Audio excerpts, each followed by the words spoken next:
Des fissures apparaissent au sein du Parti communiste chinois. Les purges politiques de haut niveau sont suivies de rumeurs de coup d'État.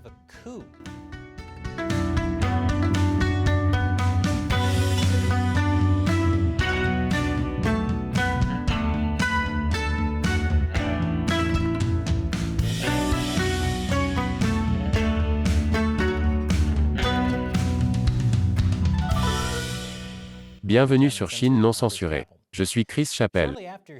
Peu de temps après que les principaux rivaux politiques de Xi Jinping aient été condamnés à mort, des rumeurs ont commencé à circuler que Xi lui-même avait été assigné à résidence suite à un coup d'État. Vous savez ce que cela signifie? C'est l'heure d'un nouvel épisode du feuilleton communiste préféré du peuple, Hostilité générale. Cette fois-ci dans Hostilité générale. Dans moins d'un mois, les plus hauts dirigeants du Parti communiste chinois vont se réunir. Et une tempête se prépare.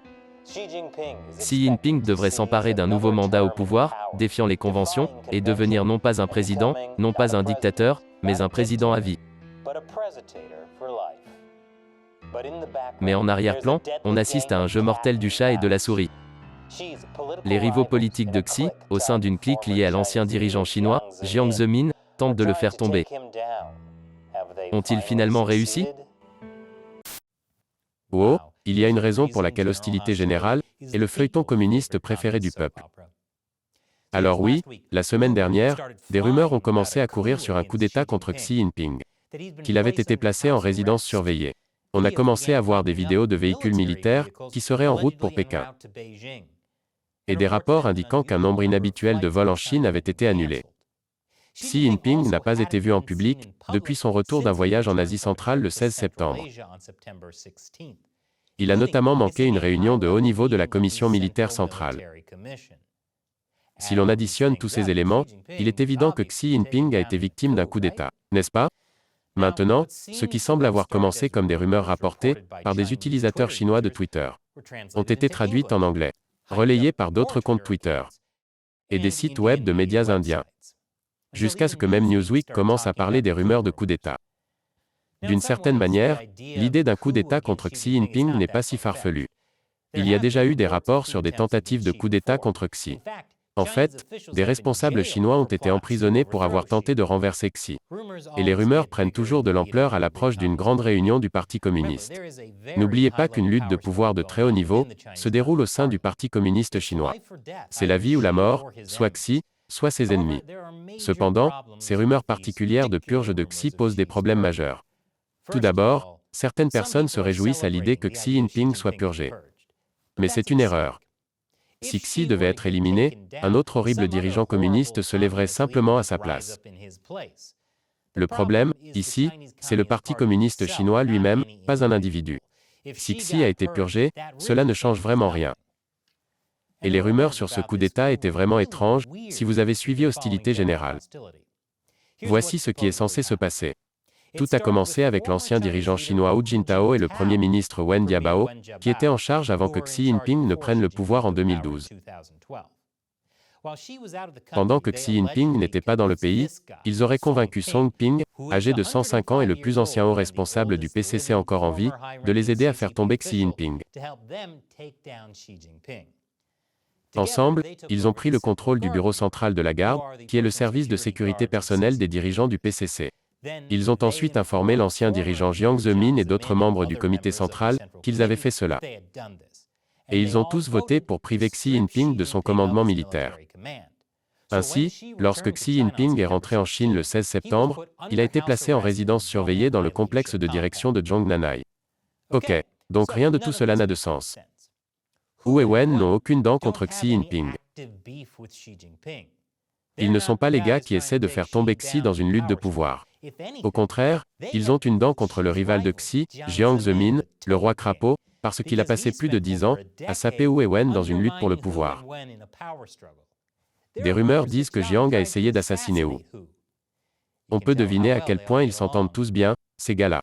L'une des dernières choses que Hu a faites lorsqu'il était au pouvoir a été d'éliminer certains des plus grands sbires de Jiang, laissant la voie libre à Xi Jinping. L'idée que Hu et Wen puissent soudainement se retourner et se débarrasser de Xi, ce qui aiderait Jiang, est donc un peu tiré par les cheveux. Sans compter que ce type, Song Ping, est considéré comme un grand partisan de Hu, Wen et Xi Jinping. Song a passé des années à travailler avec le père de Xi. On les voit ici lors d'une visite officielle à Hawaï en 1980. Là encore, on se demande pourquoi il se retournerait soudainement contre Xi. Remarquez aussi que Jiang Zemin est un spectateur innocent dans cette rumeur.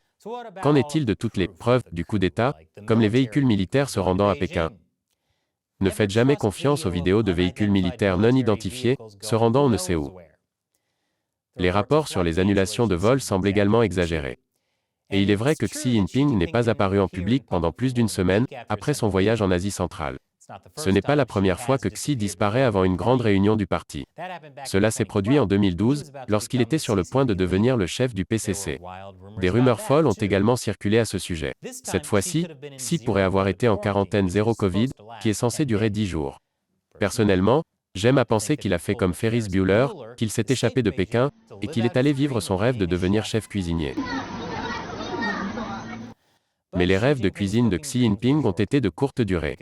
Car devinez qui s'est montré en public en début de semaine, 11 jours après son retour en Chine. Mais le timing de ces rumeurs de coup d'État était terriblement suspect. Je vous en dirai plus après cette courte pause commerciale. Bon retour. Il était donc clair dès le départ que ces rumeurs de coup d'État étaient fausses. Vous vous souvenez quand il y a eu un coup d'État au Myanmar? C'était vraiment clair presque immédiatement. Enfin, pour tout le monde sauf pour ce professeur d'aérobic. Mais pourrait-il y avoir une autre raison pour que ces rumeurs se répandent? Eh bien, regardons ce qui s'est passé juste avant, une purge majeure des alliés de Jiang Zemin, en particulier au sein du Bureau de la sécurité publique, qui est la force de police de la Chine. C'est important parce que le BSP était une centrale de la faction de Jiang. C'est ce qu'il utilisait pour garder une main de fer sur la société chinoise. En fait, l'un des fonctionnaires purgés en vue d'une véritable tentative de coup d'État était le ministre de la Sécurité publique. Le 21 septembre, 3 anciens responsables du Bureau de la Sécurité publique sont tombés. L'un d'eux était Liu Xinyun, ancien vice-gouverneur et directeur du Bureau de la Sécurité publique de la province de Shanxi. Il a été condamné à 14 ans de prison. Il a également été condamné à une amende d'1 million de yuan, pour avoir accepté plus de 13 millions de yuan de pots de vin, et abusé de son pouvoir. Un autre était Deng Guilin, ancien vice-maire et directeur du Bureau de la sécurité publique de Chongqing. Il a été condamné à 15 ans de prison et à une amende de 4 millions de yuan, pour avoir accepté 43 millions de yuan de pots de vin. Et enfin, Gong Daoan, ancien maire adjoint et directeur de la sécurité publique de Shanghai. Il a été condamné à la prison à vie, privé de tous ses droits politiques, et tous ses biens personnels ont été confisqués. Mais Xi ne faisait que gravir les échelons. Habituellement, la façon dont Xi procède consiste à purger d'abord les fonctionnaires de rang inférieur, afin qu'ils vendent la mèche à leurs supérieurs, les ennemis les plus puissants de Xi. C'est ce qui s'est passé ici. Le lendemain, le 22 septembre, Fu Zhenghua, ancien vice-ministre de la Sécurité publique, ministre de la Justice, et directeur adjoint du Comité des affaires sociales et légales, du Comité national de la CCPPC, a été condamné à mort avec sursis. Après 2 ans, cette peine sera commuée en une peine de prison à vie sans possibilité de libération conditionnelle. Wang Liqua, ancien membre du comité permanent du comité du parti de la province du Jiangsu, et secrétaire de la commission des affaires politiques et juridiques de la province du Jiangsu, a également été condamné. Il a également été condamné à une peine de mort avec sursis, qui se transformera en prison à vie. Pourquoi leurs peines de mort ont-elles été réduites? Eh bien, les tribunaux ont déclaré qu'ils avaient donné des informations sur d'autres affaires graves. Donc, même si toutes ces personnes étaient accusées de corruption, il est clair que cette affaire était plus politique qu'autre chose. Car le lendemain, le 23 septembre, Xi a fait tomber le gros poisson, le chef d'une clique contre Xi Jinping lui-même. Il s'agit de Sun Lijun, ancien membre du comité du parti et vice-ministre du ministère de la Sécurité publique. Il a également obtenu une condamnation à mort avec sursis, qui sera commuée en prison à vie. Pourquoi sa condamnation à mort a-t-elle été suspendue? Eh bien, apparemment, il aurait également fourni des informations précieuses. Je me demande qui sera le prochain. Ces condamnations ont été prononcées depuis longtemps. Par exemple, Sun a fait l'objet d'une enquête en avril 2020. Et il n'est pas surprenant qu'ils aient tous été condamnés, juste avant une grande réunion du Parti communiste. C'est vraiment important, car Fu Zhenghua et Sun Lijun ont tous deux gravi les échelons pendant la période de pouvoir de Jiang Zemin. c'est-à-dire de 1997 à 2012 environ. Tous deux ont également bénéficié de la confiance de la faction Jiang pour être autorisés à diriger sa campagne anti-Falun Gong. En 2015, Fu était à la tête du Bureau 610, un organisme supra-autoritaire, et Sun était son adjoint. Le Bureau 610 était une organisation ultra-puissante de type Gestapo. Jiang Zemin l'a créé pour détruire le mouvement spirituel Falun Gong. Il ne les a pas détruits autant qu'il l'avait espéré. Mais ce ne fut pas pour rien.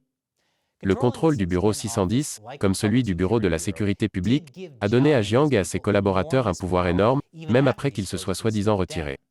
C'est comme si, après qu'un président américain se soit retiré, il contrôlait toujours le FBI et la CIA.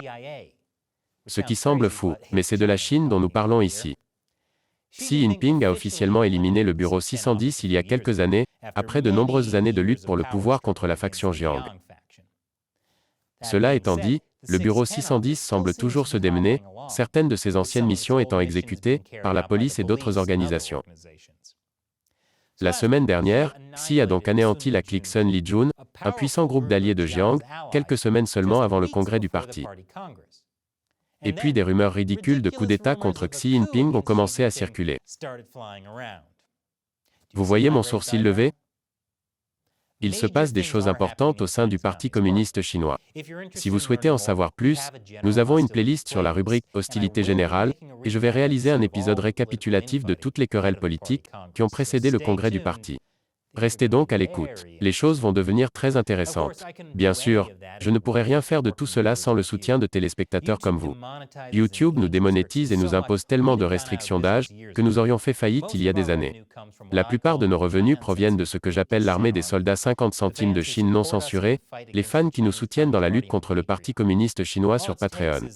Il suffit $1 par épisode. Mais une contribution plus importante est toujours appréciée. Pour les remercier, je réponds à leurs questions à la fin des épisodes. La question d'aujourd'hui vient de William Cummings. Bonjour. Faites-moi savoir s'il y a un meilleur moyen de poser des questions officielles dans le cadre de mon adhésion, puisque je suis relativement nouveau sur Patreon. Content de rendre cela plus clair, surtout pour les nouveaux membres de l'armée des soldats 50 centimes. Donc, après vous être inscrit pour soutenir Chine non censurée sur Patreon, chaque fois que je posterai une nouvelle vidéo, cela ressemblera à quelque chose comme ça. Laissez simplement une question en commentaire et je la verrai. Restez à l'écoute des prochains épisodes et vous pourriez m'entendre y répondre à l'antenne, comme votre question d'aujourd'hui William. Mais veillez à revenir souvent, car beaucoup d'entre vous m'ont dit que YouTube ne les informe jamais des nouveaux épisodes, même si vous êtes abonné et que la cloche de notification est activée, et beaucoup d'entre vous m'ont même dit qu'ils avaient déjà été secrètement désabonnés. Nous avons de nouveaux épisodes tous les lundis, mercredis, vendredis et samedis, alors revenez nous voir. Merci encore pour avoir rejoint l'armée des soldats 50 centimes de Chine non censurée, William.